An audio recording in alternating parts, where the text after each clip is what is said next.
Hello, it's Pam Maldonado here from empowerthecoach.com, and I am here with Dr. Melissa Tranquil. And how are you doing today, Dr. Melissa? I'm doing very well. Thanks, Pam. And yourself? I'm doing really well. It's so fun to talk to you every time that we have a wonderful conversation about Yes. so many things. But I want to give everybody a little bit of a background about you because you are one of those grass doesn't grow under your feet. Let's put it that way. Melissa is a mother of 4, and she is the founder of Peak Living with Mel. And Peak Living with Mel provides life coaching and weight loss coaching services. And as a life coach, she helps clients to adopt a success mindset, winning habits, and to become more confident and motivated to achieve their life goals. And so, and Melissa, you also have like 15 years of experience with in the management and education sector, right? Yes, yes. Yeah. And so you like to, beyond all that, carve out a little time for your hubby and for working with those 4 wonderful kids. That's right. And then you do a little bit of insanity, those Oh, workouts yes. with Shanti. That's right. Love insanity. Amazing. Thank you. Well, it is so good to have you at our Giver Summit. And thanks for having me. Yes, you're welcome. Hey, can you give us a little bit of an idea of, I always say that you now wear 2 hats. And just tell us a little bit about your 2 hats. I'm not going to tell them. I'll let you tell them. Okay, well, I'll say a little bit about my 2 hats. So Yes. The first hat is the life coaching hat.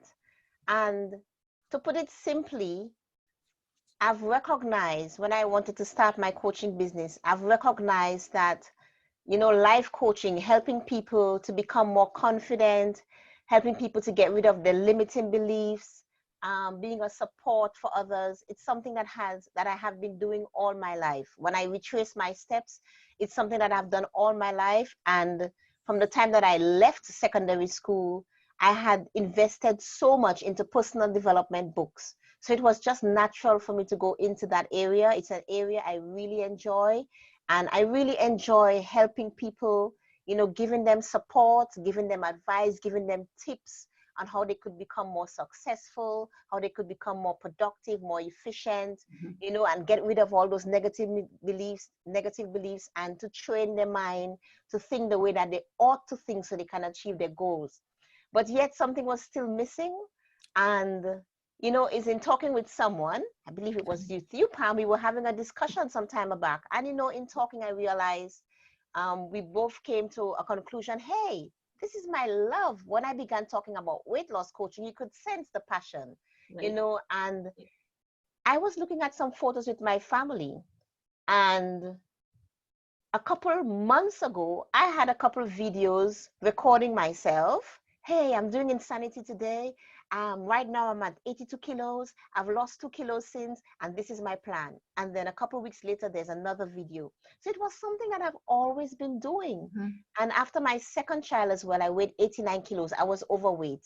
Mm-hmm. And for health reasons, I definitely needed to lose the weight because I had node swelling along my spine. I was suffering from dizziness, vertigo. I had to lose the weight, and it was tough.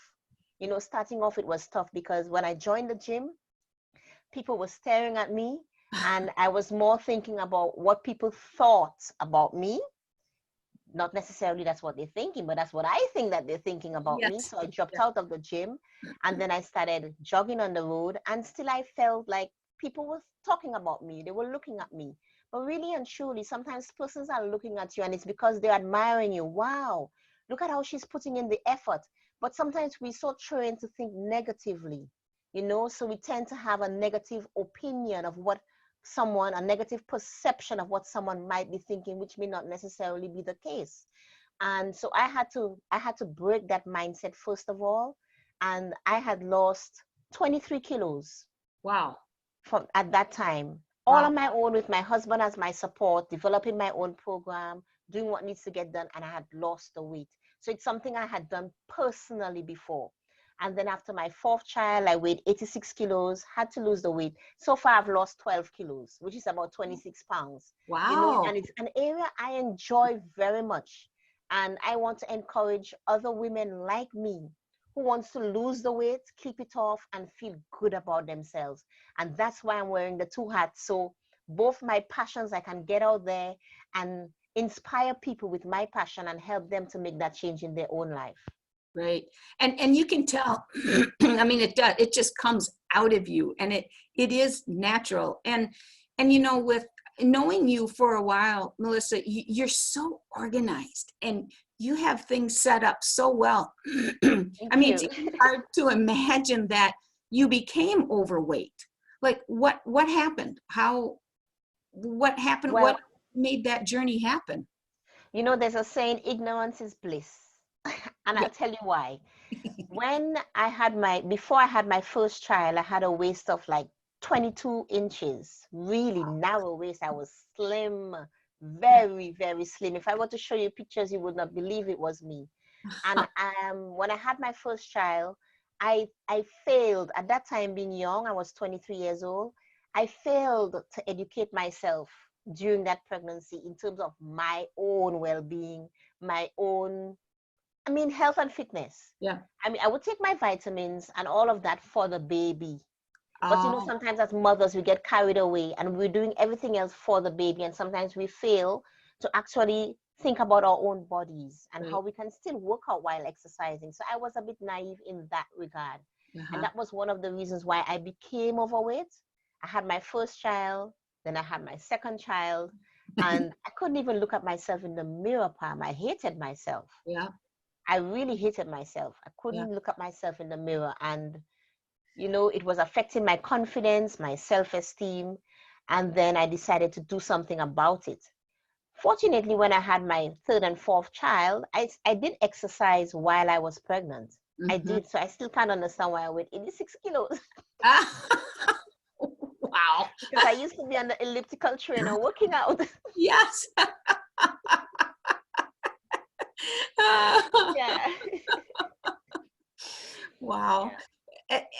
And you know, your story is like many women's story, isn't it?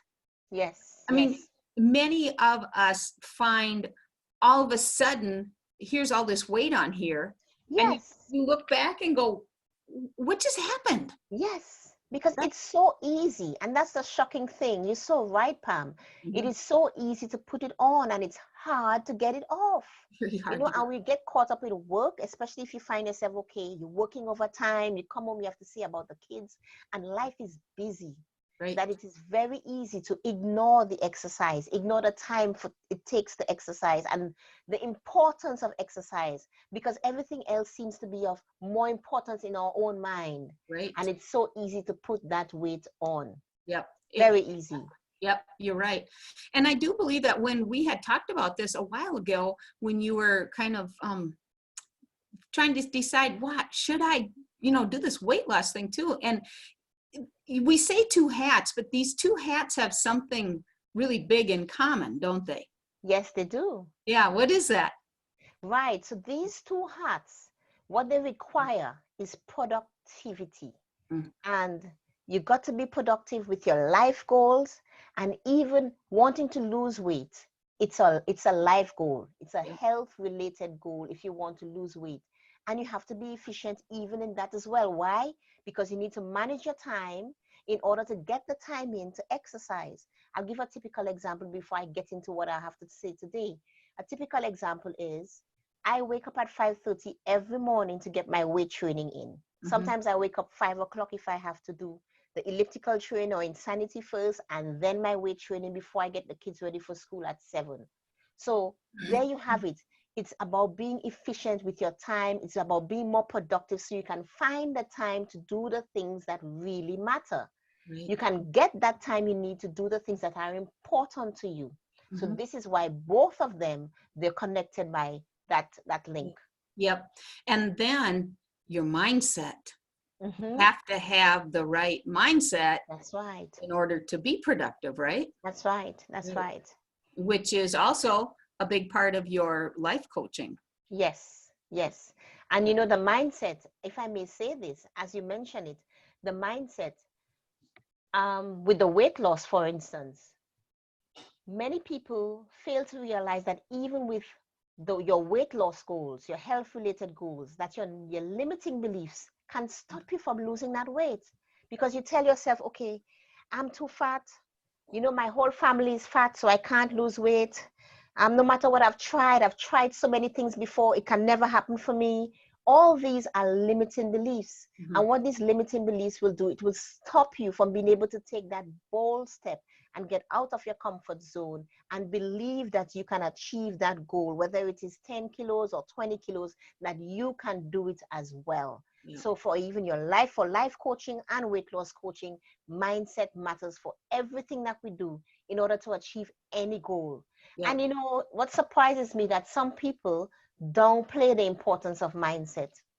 They don't play it. And if they were to take a second and reflect, they would realize that the outcomes that they're getting in their life, whether it is, hey, I've been doing this for 10 years and I haven't gotten anywhere yet, or whether it is, I've started this program and for some reason I just can't seem to pass it.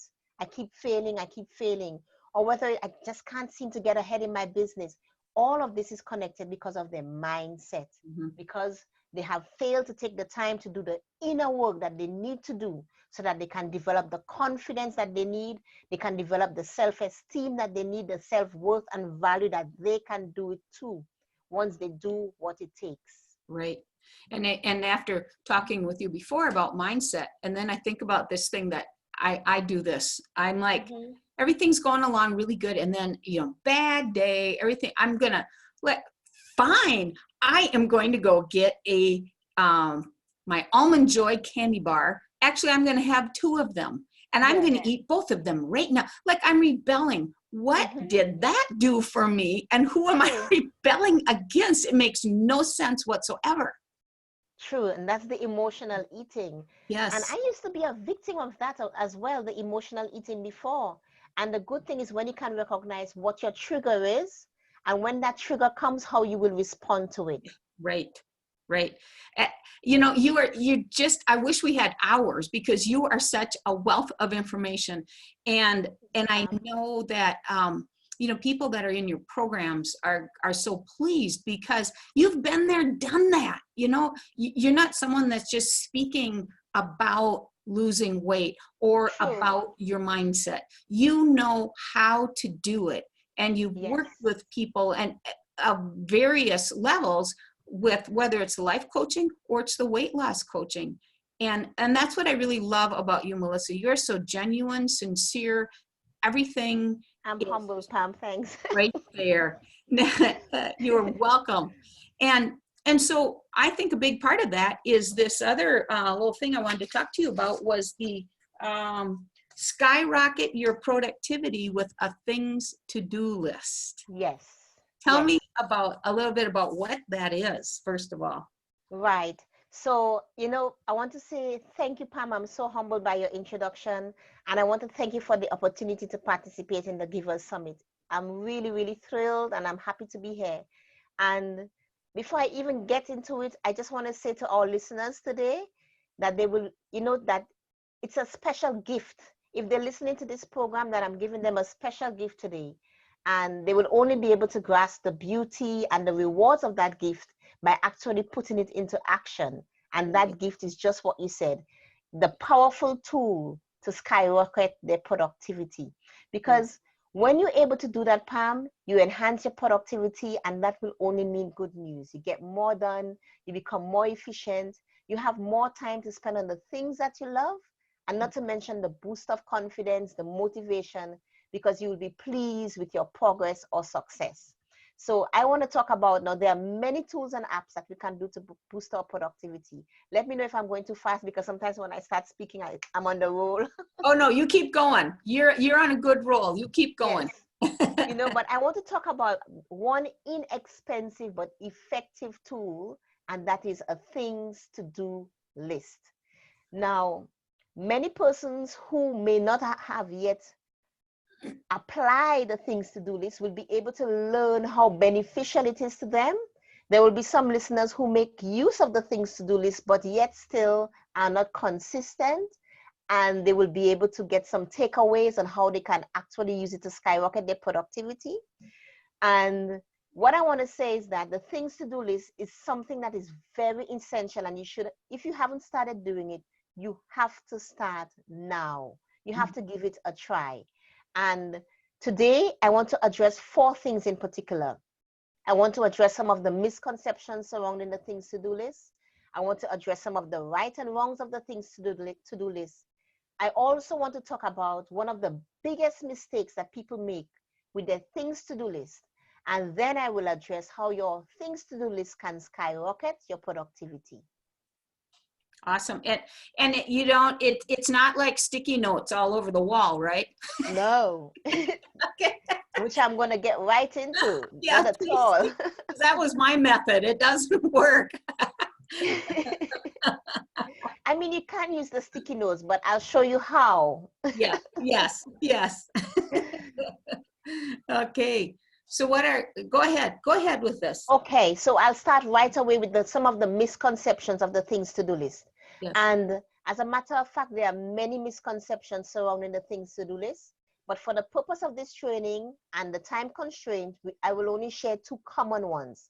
And the first one relates to the purpose of your things to do list.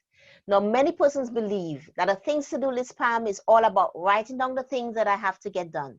Yeah. And that's only true in one part. But here's where the problem lies. If you have such a belief, you will make a note of all the things that you have to get done, and you will find yourself with an extremely long list, yes, which will only leave you feeling demotivated. So what really is the purpose of the things to do list? And this is what I want our listeners to really listen to. I want to emphasize that your things to do list is used not just to list all the things that you have to do, but it demonstrates your intentions. And I want to place special emphasis on the word intentions. Your things to do list shows your intentions for the month, for the week, or for the day. Now, this is what is essential. These intentions should be clearly aligned with your set goals. Now, we may not have time to go into the SMART goal setting process here, but I'm sure our listeners are all aware of the SMART goal setting process, where it has to be specific, measurable, achievable, reliable, relative, and time-bound. We're all aware of the SMART goal setting process, where you break down your big goal into more manageable tasks. But what I want to emphasize here is that your things to do list, it feeds off from the goals that you have set. And that's why I was saying, Pam, you can use the Post-its, but what is essential is that all those items on your things to do list are clearly aligned with the goals that you intend to achieve, because your things to do list is helping you to achieve your goals. You see, if you fail to align your intentions on your things to do list with your goals, you will easily find yourself super busy, but you're not being productive. Mm-hmm. And neither will you be spending time on the things that really matter. So let's use an example, a typical example, Pam. Launch the Giver Summit in 90 days. And using the SMART goal setting process, you've written down all the steps that you need to take in order to have everything ready for launch in 90 days. Now, your weekly things to do list will feed off from this. And that is why I say that the things to do list, it sets the intentions of the things that you intend to do, but they're clearly aligned with your goals. Whereas you see, some persons, they would just make a list, oh, I need to get all this done. And you're writing and you're writing, and then you have a list of 20 items or 30 items or 40 items, and this will only leave you feeling frustrated. It will only leave you feeling frustrated. But this is not all that should be on your things to do list, and I will talk about that later. The point I just want to emphasize to start with is the misconception that your things to do list is just a matter of making a note of the things that you have to do. It highlights, it demonstrates your intentions of the things that you have to get done, and those intentions are carefully aligned with all of your goals. And I'll talk about the second misconception. Having a long list is a sign of how productive I am. And I'm sure you've heard someone in your life who has said that, because I Yes. have. Yes. Yes, even Yes. before I would have Yes. thought that way. Well, my friends, I hate to say it, but absolutely not. A long list only demonstrates how many things that you have to get done. But let me ask you this. I want all listeners to reflect on this. If this sounds like you, when the week ends and you didn't get a quarter or half of those things done that you wanted to get done, how does it make you feel? Horrible. Yes, Failure. Oh my yes, gosh. Yes. definitely. It makes you feel so unproductive. It makes you feel demotivated. It makes you feel useless. Yes. But you Yes. see, Pam, I'm a strong believer of the things to do list. Why? Because I set one every day except Saturday. Saturday is my time off. So my things to do list is time off. That's good. Yes, I'm a strong believer of the things to do list. It has greatly helped me to boost my productivity and achieve my life goals. And that's why I feel that I am in a position where I can help our listeners to see the light and get more information on how they can use the things to do list to skyrocket their productivity. Wow. So This is, these are just two common misconceptions about the things to do list. yes. Yes. Like, how did you ever figure out that this big long list really isn't the right way to go? I'll tell you why. Having kids, working, because I'm doing my doctorate degree. So when I was doing my doctoral degree and I was working at the time and having kids, working, going out 9 to 5 and have kids, it became imperative. So I used to just write down, yes, all that I have to do. And Yes. there's more that I want to say, but I'll leave that for later with regards Yes. to work and the things to do list. But Yeah. I would just write down everything you have to do, yes. And you end up with this long list. And at the end of the week, oh my, I didn't do this, didn't do that. And you feel so frustrated. You feel so stressed.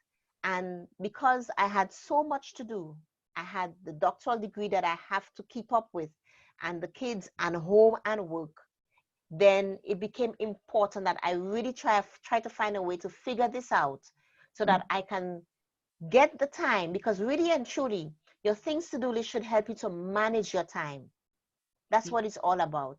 Yes. Manage your time so you could be more productive and do everything that needs to get done. Wow. Of course, you can't get the whole world done in a day, but because, like I said, if it's carefully aligned with your goals, okay, what are my goals this week? My goals this week, okay, for instance, I'll use myself as an example. My goals this week, I have to do my weight training 5 times. I have to jog 3 times. I have to do insanity twice. These are my goals for the week. The kids, okay, my son is preparing for GCSE. I need to do maths with him. I need to do French with this one. I need to do mommy school with my babies. Yeah. That's right. That's what they call it, the Yeah. preschool as mommy school, Oh. and because of that, I have to carefully manage my time. So the things to do list helps me to manage my time, and everything that's listed on it, those intentions are aligned with the goals that I've set that I want to achieve for the week. Wow. Yes. Wow. Just as an overall question, when someone would begin to use these methods, like the to-do list, how long does it take a mindset shift to be able to do this, other than to go like, well, I'm not going to do my weightlifting today, I'll get in tomorrow, all the procrastination and stuff. Right, right. Is there a time frame maybe that it takes for someone to be able to make that shift so they're committed to it? That's Or, a great question, Pam. That is a wonderful question. And I believe, and this is why I started off with the first misconception of the purpose of the things to do list. I believe that if that individual has carefully aligned, first of all, they have to know what their goals are. So if, for instance, they are not consistent with the things to do list, it's because they have not yet gotten clarity on the goals that they're working on. yeah. So we all have life goals, which of course I'll speak about as well. We all have life goals, but for all of us, we have to prioritize our goals. So we'll have health-related goals, relationship goals, financial goals, whatever those goals are, but we have to prioritize those goals. And for each of those goals, you have those goals that are your top 2 or 3 priorities. Then you break down that goal and your things to do list feeds off of that. So the mindset shift will be easier if that individual has clarity on their goals. What is it that they want to accomplish? What are my goals? What is it I want to achieve and why? Why is this important? Let's use weight loss, for example. I need to lose weight. If for instance, someone who is overweight, I need to lose weight, I really need to lose some weight. That is not a strong enough desire. I have to lose weight. I must lose weight. Why is it important for you to lose that weight? Okay, perhaps I have to lose the weight because my doctor has said to me that my cholesterol levels are too high, or I stand a great chance by my next blood test to have diabetes, or perhaps that person has been overweight for such a long time that I have not been able to spend time with the kids, outside with the kids, running around with the kids, So in order to bond more with my family, really dig down into the why is it important. Now, when you've gotten clarity on why that is so important to you to lose the weight, as an example, the weight loss example, when you if you have never set a things to do list before, and you are sure and certain, I have to lose the weight. I want to lose 20 kilos in 3 months by exercising 3 or 4 times a week and changing the way I eat. When that becomes a strong desire and you have clarity on that goal, you've never done a things to do list before, but you're starting today, you've taken your book and you've written down the days that you want to exercise and for how long and what exercise that you intend to do. Believe you me, when you wake up on that morning, you remind yourself, when you look at the item, okay, insanity or cardio workout Tuesday 9 to 10. You won't just see it as cardio workout. You'll see your desire behind it. Yes. So then that is what would support the many roadblocks, brick walls, weight loss plateaus, all of those kinds of things. So you don't quit or eat 5 candy bars. That's right. Excellent. You're absolutely right. Wow. But then there's also the wrong way, the right and the wrong way of doing the things to do list. And I want to share now, if I may continue. Yes. I want to share. Let's start with the wrong way of doing the things to do list. Okay. And the first one I want to mention is having completely separate lists. And I want to expound on this for a while. Some people might have a list for work. Some might have a list for home. But I find personally that there are setbacks when you do things that way. And perhaps it might be different for someone else, but I can share it from my personal example, and being someone who personally utilizes the things to do list every day and take it seriously. I have my book right here. Oh, wow. I have it right here. Wow. So I'm not just talking, I actually do what I say. Yes. And oh my gosh. And I tick it off when I get it done. It is detailed. Wow. I love it. Thank you. So what I have found is when you have 2 separate lists, one for work and one for home, tell me, Pam, and I want our listeners to think about this, which one always dominates? The work one. The work one always wins. Yeah. Yes. And that's what happened to me. When I had one book for home and one for work took priority always. And then at the end of the week, all those things that I had listed on my home list didn't get done except those that were crucial, like paying the council tax bill, right? So work dominated. But what I have done and have been doing for quite a while, which has brought a shift to my life, was that I now have one things to do list. And on that one things to do list, I make a list. So I would write, okay, at the top of the week, I will put Sunday, November 3rd to whatever the end of the week is, to the Friday, right? So this is my things to do list, for example, for 1 week. And I will categorize it. So I would have, okay, the weight loss business, the life coaching business, exercise, mommy school, Daniel and Samuel, you know, whatever needs to get done. I have it. I categorize it, and I have one list. And what I have found in having one list is that work no longer wins the fight. Work no longer dominates and is only the top priority. Everything else became important. It became important for me to also exercise and get that done. It became important for me also to spend time with the kids and do a particular thing that I said I wanted to do with them. Everything else became important. So off of that weekly list, then I would go to the day. And for the day, then I would write, okay, what I plan to do for the day work-wise, and then I will have exercise. Then I would have family time, what I plan to do. And for mommy school, what we plan to do. And for the day. Awesome. And then work no longer dominates. I recognize, okay, I have work items to do, but I also have to exercise. And my why, my intention, my desires attached to why I need to exercise. And I also have that family time, what I intend to do with them and why. So when you have one things to do list, I find that helps you to be more productive, and it helps you to achieve all the things that you want to achieve rather than having separate lists. Right. That's my opinion, and I find it works, and perhaps it may also work for someone else. Right. The second point, the second wrong thing to do is being inconsistent. So sometimes we may start one day and then we forget about it for the rest of the week.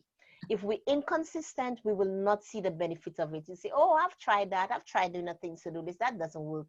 Right. But really and truly, we haven't given it a try. We have to really give it a serious go and see how it can actually transform your time management and transform your productivity. Another thing, the third wrong I want to raise is having a list that only focuses on work. So sometimes some persons have two separate lists, but sometimes they just have a work list. Oh. And at one point in time in my life, many years ago, I had a things to do list for work. So when I arrive at work for the day, I know I write out what I have to do, but I never had one for home. Everything is up there. Yes. Yes, I agree with you. That's what I did. Yes. Everything is up there. But the same thing applies. Because what happens is when you write it out, and as you're writing and you're playing it in your brain, you're sending that signal to your brain, work is important. Yes. Yeah. You're listing out the things. Yeah. Then everything else takes a backseat. And then that's why we may fail to achieve some of the other life goals that we would like to achieve. Wow. So that's the third wrong that I want to emphasize. Wow.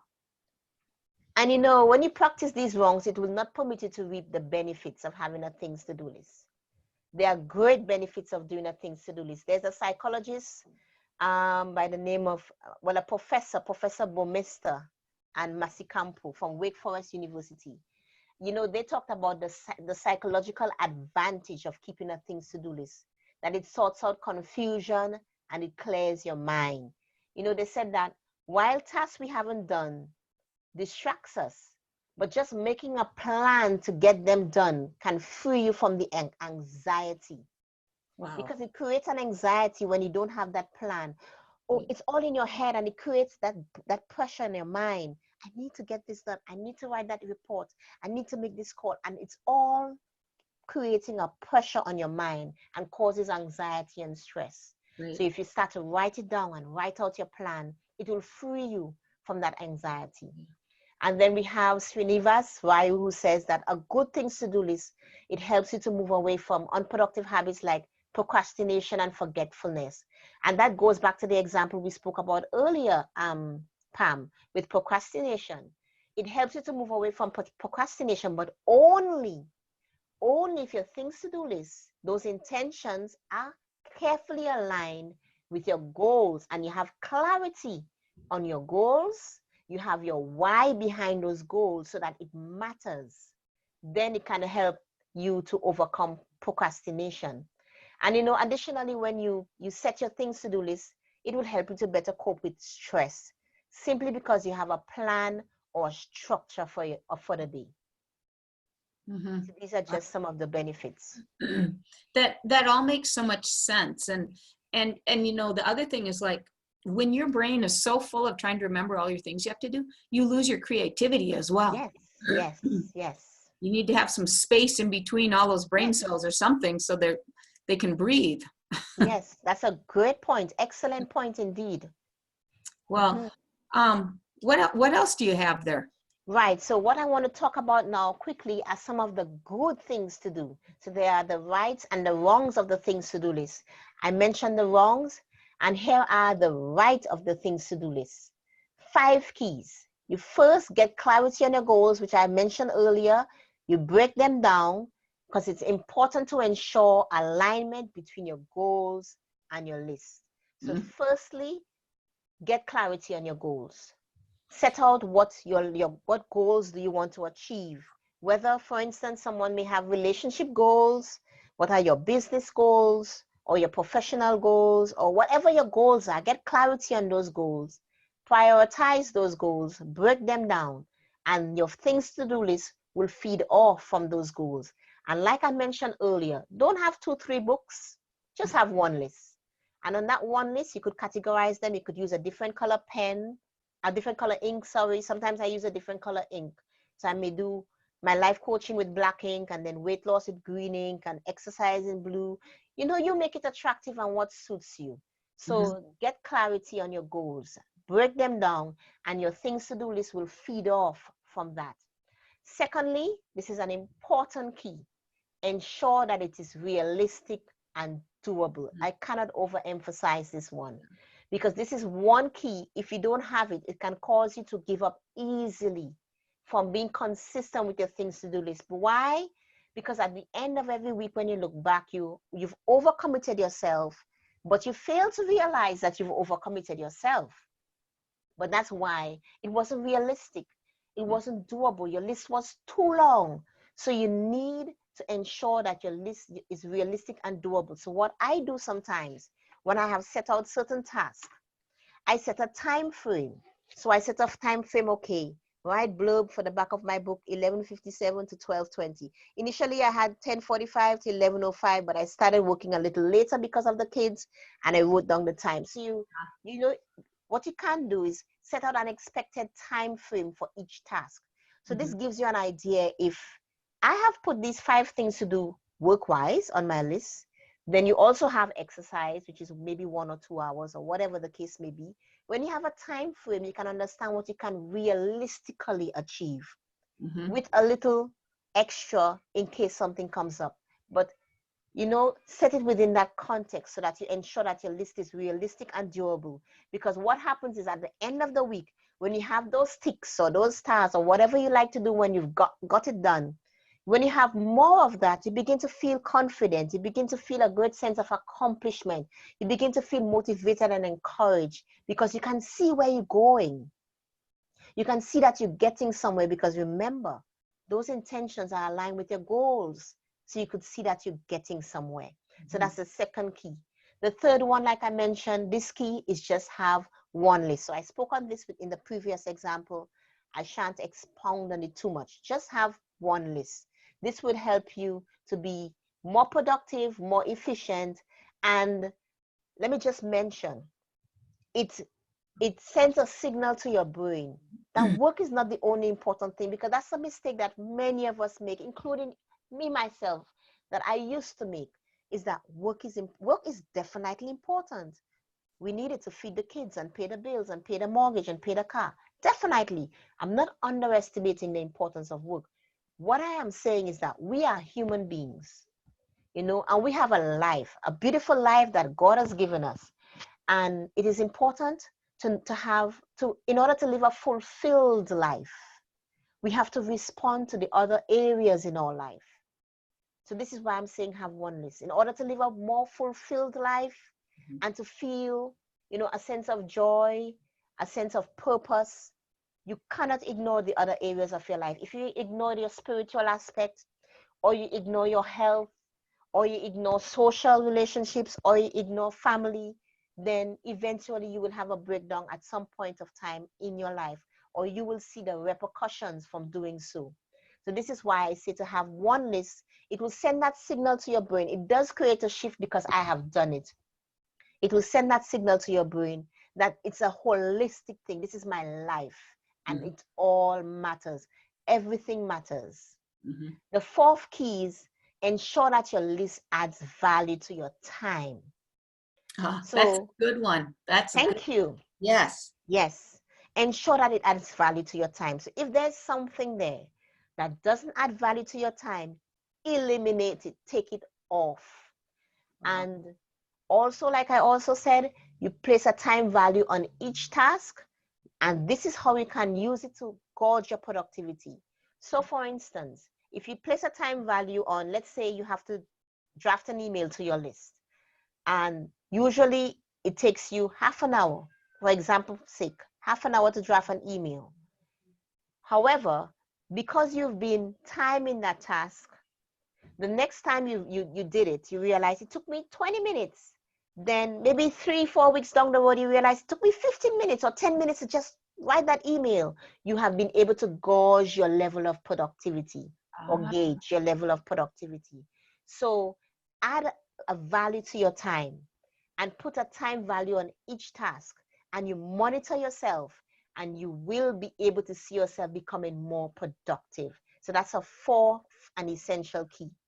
Now, the fifth key is that and this one is important, Pam, because many of us tend to forget it. Even I have forgotten it in the past before, because everything that I'm mentioning today is things that I have learned, that I'm sharing with others, and they can get all the points down, that they don't need to go make the mistakes. They can just learn from it and move on.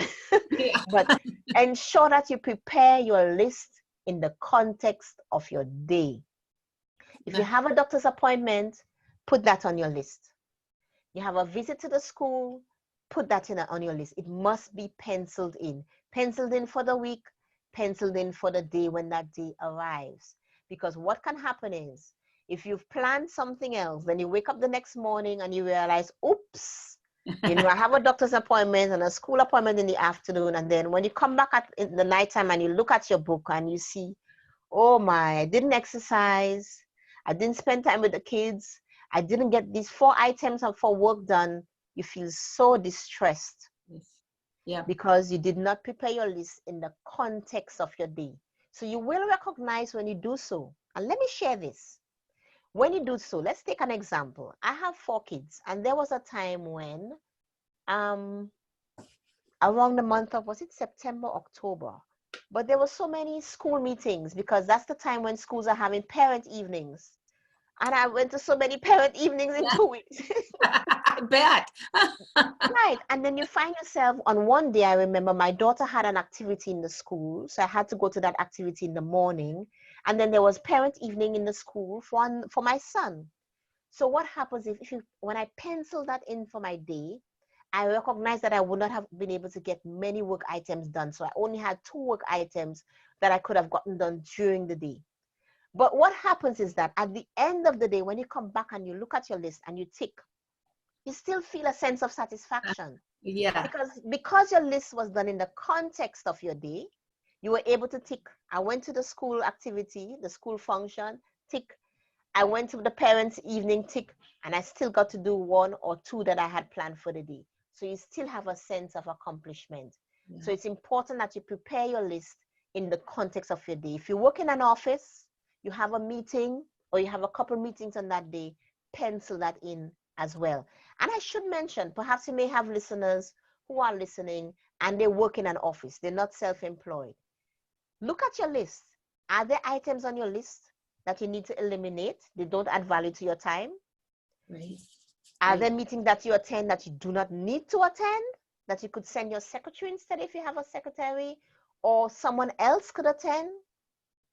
Are there, let me see, there was a point I wanted to mention. If you work in an office and you're preparing a list, right, this is the point. Do you have items on your list that you can delegate to someone else? Right. So you can help them build their skill while you focus on other tasks? Right. So your list must add value to your time and prepare it in the context of your day. That's my 5th point on the right way to do your things to-do list. Yes. And I want to ask our listeners, do you want to boost your productivity? Would you like to feel, that greater sense of accomplishment at the end of the week? Do you want to get more done in the other areas of your life, and not just a life where your life is only focused on work, work, work, but you can go for that jog or visit the library with the kids or even get the massage that you so long wanted to get? Do you want to make that change? Because if you do, it is time to examine how you go about your day and start to be consistent with your things to do list. Because doing your things to do list right, it can boost your productivity and it will help you to achieve your life goals. Wow. This is just, it's really amazing because, the one thing that I forget about is how you said how to add value to your time. How many little busy things do we do during the day that add Yes, absolutely no value indeed, whatsoever? Yes, indeed, yes. indeed. So then what did you think was the one big mistake that people make with their to-do lists? Is it to make one big list? Is I'm that going to share that. I'm going to ah share that. The I'm one gonna, big mistake that people yeah, make. And yeah. before I even share that, I want to get our listeners to think about something. And it's something that Darren Hardy said. He's the author of The Compound Effect. And he said, choices are at the root of every one of your results. Ah, Because each choice starts with a behavior that turns into a habit. So what are the choices that you're going to make right now? Do you want to change the outcomes that you're getting in your life? Do you want to, or are you just so tired of being overcome by distractions? Because the choice is in your hands right now. Make the choice to start to write your things to do list. Try it and then watch your productivity level skyrocket. And if this is your end goal, if your end goal is to boost your productivity, to get more done, and focus on the things that really matter, and achieve your life goals, and I say life goals, not just work goals, but everything else, then here is something that you have to do in order to achieve this. And this is related to the one biggest mistake that people make with their things to do list. It is failing to evaluate their things to do list. ooh. And let me talk on this for a brief moment. It's all well and good that you set your things to do list. Wonderful.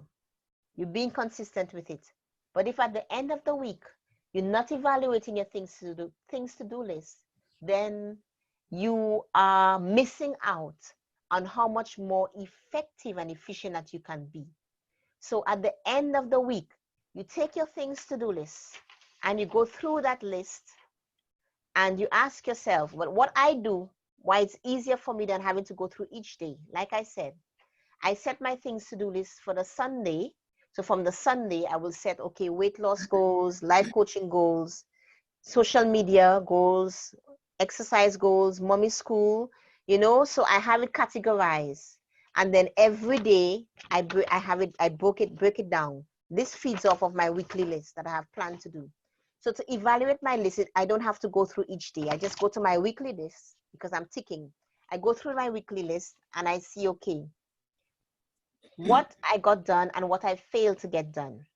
So when you evaluate your list, you may recognize I failed to get a number of things done on this list because this week I overcommitted myself. Mm. Or I failed to get a number of things done this week because I failed to set my list within the context of my week, within the context of the day. So many unforeseen things came up. I had a meeting and the meeting went on for 2 hours. And hey, if you want to be more productive, then you have to also manage your meetings. For example, if the meeting is for 1 hour, it's 1 hour. If you have to tell the client or 1 hour and a half, then you say to the client, I have another meeting or I have another thing I have to attend to, or whatever the case may be, then you need to cut it short. Because this is something now that is eating your time and causing you to fail to accomplish the goals that you plan to accomplish. So one big mistake that a lot of people make is that at the end of the week, they do not evaluate the things to do list. And in setting the allotted time for each task as well. When you look at it, you realize I was more productive this week.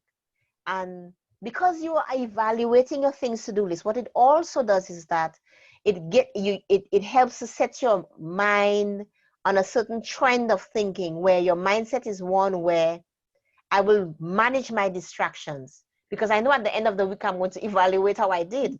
Yeah. So I'm going to manage my distractions, because perhaps when I evaluated my things to do list for last week, I really got distracted. Or like you said, Pam, I focused a lot on the busy stuff, the small stuff that Right. perhaps I could have delegated to someone. Even Yeah. at home, I delegate certain chores. As an example, I Yeah. delegate certain chores that I could have delegated to someone.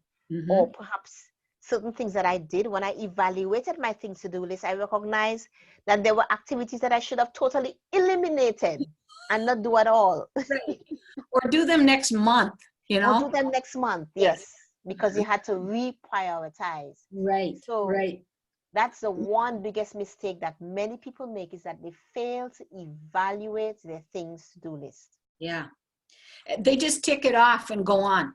That's right. Yeah. That's right.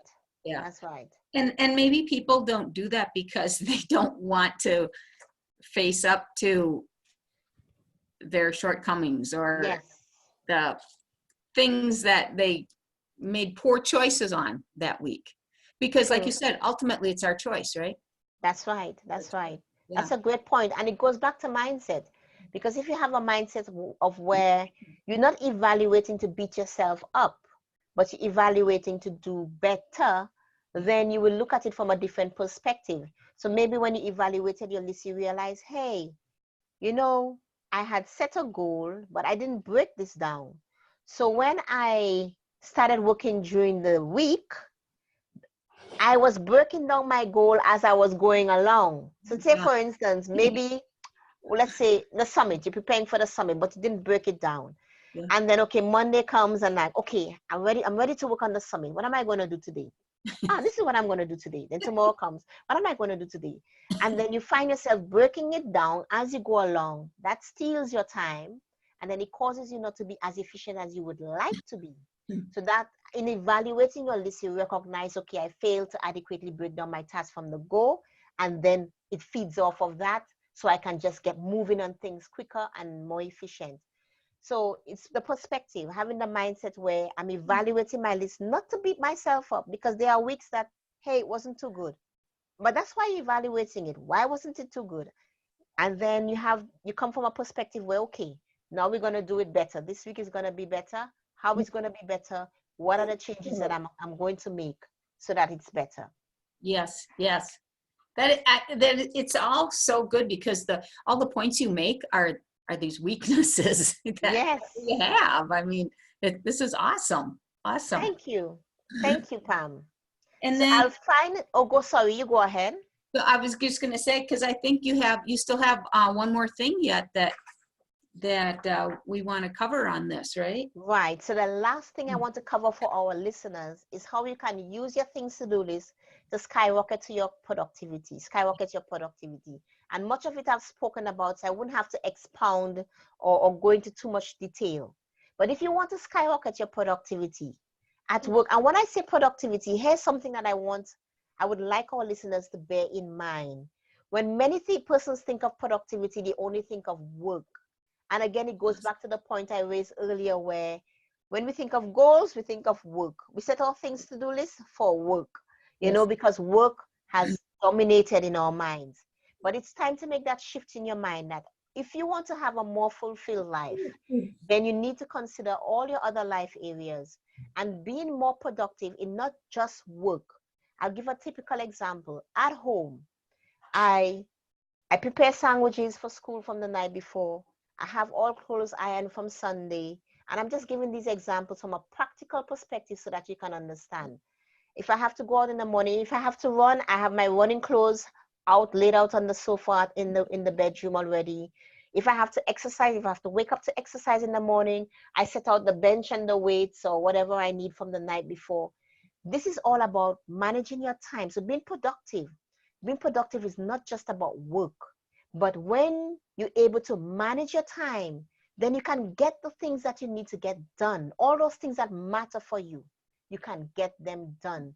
So I just want to emphasize that when I speak about productivity, I'm talking about it from a holistic perspective. You're productive at work, you're productive at home, you delegate some of your chores, you plan what is it that you have to do, you plan it even for home, you put productive even in your personal life. What are some of your Yes. personal goals? I'm talking about that from that holistic perspective. So Yes. you need to be consistent. Yes. The first thing to do to skyrocket your productivity is be consistent with your things to do list. Really take it seriously and do it every day. And if today is relaxation, what you're going to be doing, attach your intention and attach your desire to that goal. Make sure that you do that. You attach the desire, your desire to those intentions, because it will help you to overcome the procrastination. It will help you to get up and just do what needs to be done because it's seen as important. The second thing to skyrocket your productivity is to set it right. Follow those tips that I gave earlier and set it right. Eliminate those things that do not add value to your day or help you to reach your goal. If you have certain activities that you're engaging that do not help you to reach your goal, eliminate it totally. Eliminate them all. If it's something that you need to do, perhaps it's entertainment, but you need to reduce the amount of time that you spend on it, then do so. Mm-hmm. The third thing to skyrocket your productivity is evaluate your list. What setbacks occurred? Carol Gaskell, the author of the Pocket Life Coach, she says, one of the top traits of successful business people is the ability to develop creative responses to setbacks and obstacles. And she goes on to say that looking creatively at setbacks and then turning those obstacles into opportunities, it becomes a skill that can dramatically change the quality of your life. So this is why it's essential to evaluate your things to do list, to determine what your setbacks were, what were your obstacles, and how you can improve them going forward. Don't evaluate it to beat yourself up. We all fall short sometimes. Sometimes you fall short, but you look at it, how you can turn that setback into an opportunity going forward. The fourth thing you can do to skyrocket your productivity is time your task. I'm telling you, it works because I do it. Time your task. It will boost your productivity because the next time you will do it faster. If you tell yourself, okay, I'm going to write this blog post, I'm going to write this article, I'm going to take 45 minutes to write it, to do a perfect copy. Time your task.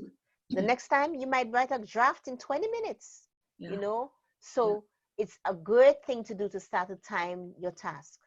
Reward yourself is the last point that I want to share. Yes, you're setting your things to do list, you're being consistent with it, you're doing it right, you're evaluating it. Don't forget to reward yourself. Yeah. Reward yourself.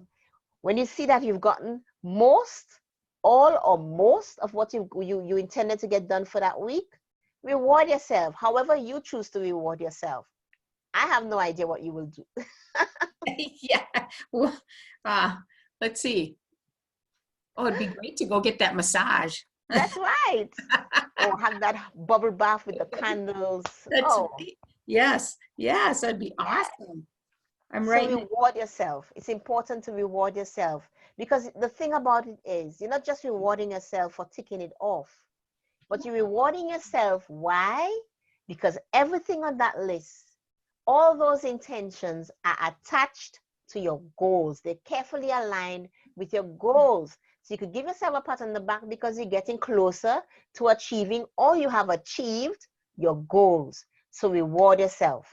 So I want to say to our listeners as I conclude, every single one of you have goals. Each of you have goals in your life. You all have goals, whether they're spiritual goals to get closer to God, whether it's financial goals to become debt free, whether it's vocational goals to complete a course of study, or health goals to lower your cholesterol or lose weight, or business goals to earn £1,000, £100,000, per annum, or professional goals to get promoted, relationship goals to get married or find a partner, and even social goals maybe to reduce the number of social events that you attend so you could achieve your business goals. That's right. Each of us has goals. We all have goals. And everything that you do in life, you are working towards a goal. Everything that you're working on in your life right now, if you look at it, you're working towards a goal. Mm-hmm. And if, for instance, you're not working towards a goal, then you've made a choice. You've made a choice to not work towards any goal. Yeah, that's right. Either way, it's your choice, right? That's right. That's right.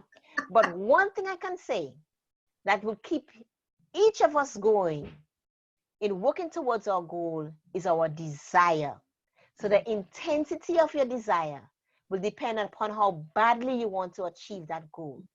So make sure that your desire is attached to your goals, and that desire will automatically be attached to those items on your things to do list. And that's how I want to leave our listeners.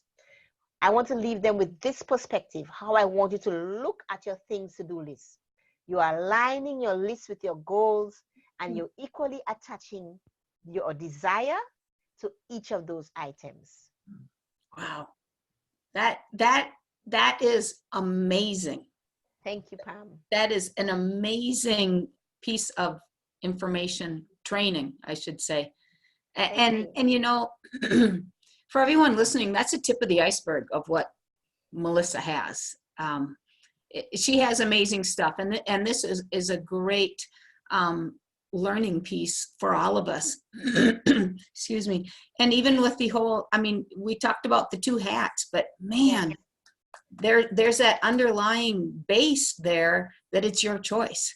You That's know, right. the productivity, it's your choice. And I can see how with the weight loss, I guess, and achieving all of your goals is when you do the things you say all week long and you get them done or you check them off, how relieving it is. And it allows your body to function the way it should function. Yes. And so then our opportunities to achieve our physical kinds of goals and our mental, emotional goals and our work goals, I mean, it like you said here, it's it explodes your productivity. Yes. Yes, that's amazing. Melissa, where can they go to find more? I know we're going to have right next to this is the opt-in for the free gift that you're giving here at the Giver Summit. I'm just plugging in my charger. Oh, okay. Yes. We don't want to lose Great. you. You're right. So my free gift for our listeners today is a free Starter Success bundle. And in this bundle, they get 5-day training on limiting beliefs. And it's a very intense training because for each of those days, they get a video and a workbook to go along with it. They also get a self-confidence ebook to help them boost their confidence and their self-esteem, a SMART goal setting checklist to just guide them on their goal setting, and the first 2 chapters of my soon-to-be released book, Uncrushed. So they get that free Starter Success bundle that will give them a lot of value, a lot of value and a lot of help, you know, in getting rid of those limiting beliefs and overcoming low self-confidence and negative thoughts, and beginning to approach life with more enthusiasm, empowerment, with more motivation and success and confidence so they can achieve the success that they desire. Wow.